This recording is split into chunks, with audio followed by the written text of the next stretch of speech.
que je vais finir par là et dire, par exemple, à ceux qui nous regardent, je sais que Canal 2 est vu en France. Ceux qui vivent en France le savent. Le professeur Edmond, même qui voyage beaucoup, le sait. Vous prenez simplement un simple petit produit, le Doliprane. Allez ici à votre pharmacie, je ne sais pas d'étudier. Vous prenez Doliprane, vous buvez.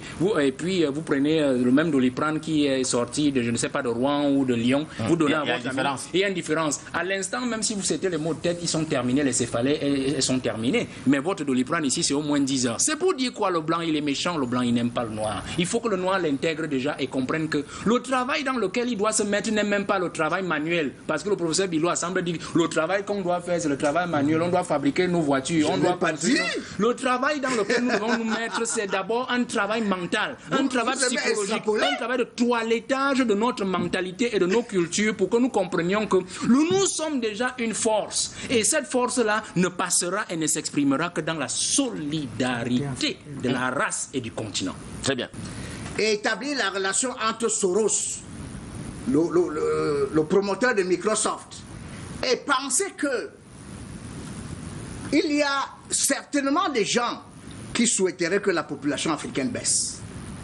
Ouais, parce qu'ils pensent que la population africaine est une menace pour le développement du monde. Dans certaines villes aux États-Unis, il y a des centres pour la réduction de la population africaine. Ils existent. Vous corroborez donc les propos de Valère Bertrand Bessala. Et donc, il y a une pensée parmi les Occidentaux qui souhaiteraient que la population africaine baisse pour que le développement puisse se faire beaucoup plus harmonieusement. William Abazendoman, que vous inspire le lapsus occidental, très souvent pour prendre les athlètes et même les stars de culture, quand il y a victoire, on reconnaît la nationalité de la dite vedette, mais quand ce n'est pas le cas, on rattache toujours la défaite à l'un des pays africains. Alors, parlant des victoires, il faut déjà le reconnaître. Nous sommes là dans l'esclavage des temps modernes. L'esclavage des temps modernes qui voudrait qu'en réalité, lorsque la victoire, lorsque le noir est vainqueur dans je veux dire, lors des Jeux Olympiques, ou alors réalise un projet scientifique d'envergure, qu'il soit reconnu français ou alors américain, mais lorsqu'il ne s'en sort pas, on le qualifierait rapidement de franco-camerounais ou de franco-malien. Il faut dire que là, nous sommes dans l'esclavage des temps modernes et le blanc s'est toujours servi du noir pour se hisser comme étant le parent du monde. Et pourtant, nous avons entre nos mains les solutions pour nous détacher. Je convoque un peu là la théorie de Samir Amin, pour nous, pas nous déconnecter totalement, mais en réalité pour créer une certaine dynamique de déconnexion. Et c'est Wole Soyinka qui le disait d'ailleurs. L'Afrique, ou alors le tigre, n'a pas besoin de proclamer sa tigritude.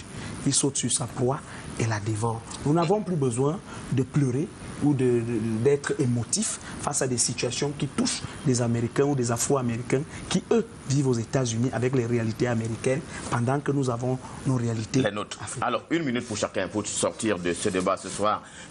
Bertrand Valère Bessala, le médicament, vous avez évoqué tout à l'heure la question.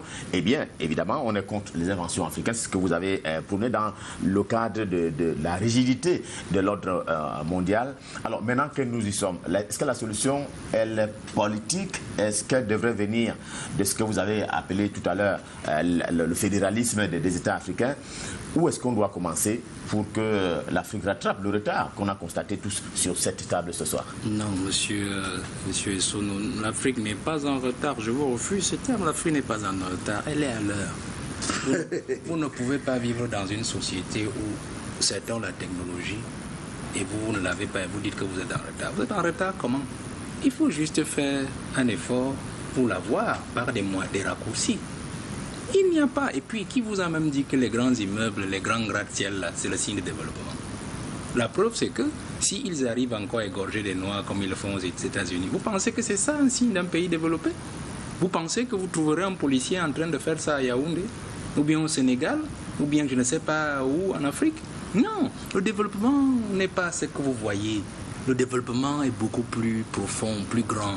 que ce que l'on pense. J'aime toujours aller dire, le noir dans le monde est un peu conjugué comme cette maxime que l'on dit toujours au Cameroun s'agissant de la jeunesse, c'est-à-dire le fer de lance de la nation. Le noir est le fer de lance de la nation américaine. On sollicite le noir quand on va atteindre de grands objectifs, mais quand il faut en fait partager les fruits de la croissance, on met le noir de côté. C'est aussi comme cela le jeune au Cameroun. Il est le fer de lance de la nation américaine. Qui l'a dit? Nous disons que la jeunesse le fer de lance au Cameroun, c'est toujours le premier Camerounais qui le répète à chaque fois et ses acolytes. Nous en avons un sur ce plateau. C'est la même chose aux États-Unis.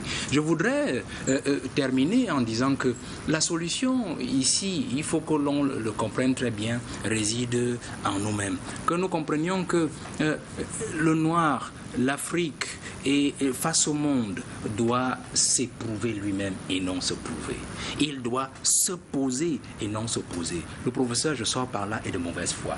Quand il était en 84 et qu'on tuait les Noirs aux États-Unis, il dit aujourd'hui, il faut parler, il faut parler. Pourquoi est-ce que c'est maintenant que notre génération doit parler? Pourquoi en 84, en 80, quand on tuait les Noirs aux États-Unis, pourquoi il ne parlait pas? Parce qu'en fait... Peut-être qu'il avait parlé à l'époque. Non, il n'avait pas parlé, puisqu'il dit que c'est maintenant venu le moment de parler. On ne parle pas. Un pays qui doit se développer, Je n'ai pas dit que c'est le moment de parler. Ne s'occupe pas de ce genre de menus. On parle de génération en génération. Il n'y a pas un moment où on se tait. C'est de la mauvaise foi. Nous, les jeunes Africains, nous, les jeunes Camerounais, nous ne voulons pas entrer dans des faux débats. Nous voulons rester concentrés sur les objectifs d'avenir. C'est la libération du Cameroun de ces aînés qui n'ont rien compris à la politique de développement du Cameroun. C'est la libération du Cameroun de la monnaie. C'est la libération du Cameroun et de l'Afrique, du joug français. C'est la libération du Cameroun de toute cette grande génération qui nous garde sous son joug pour que nous n'atteignions jamais le soleil. Ce soleil que vous voulez que les Noirs atteignent. Que les Noirs atteignent. Et pourtant,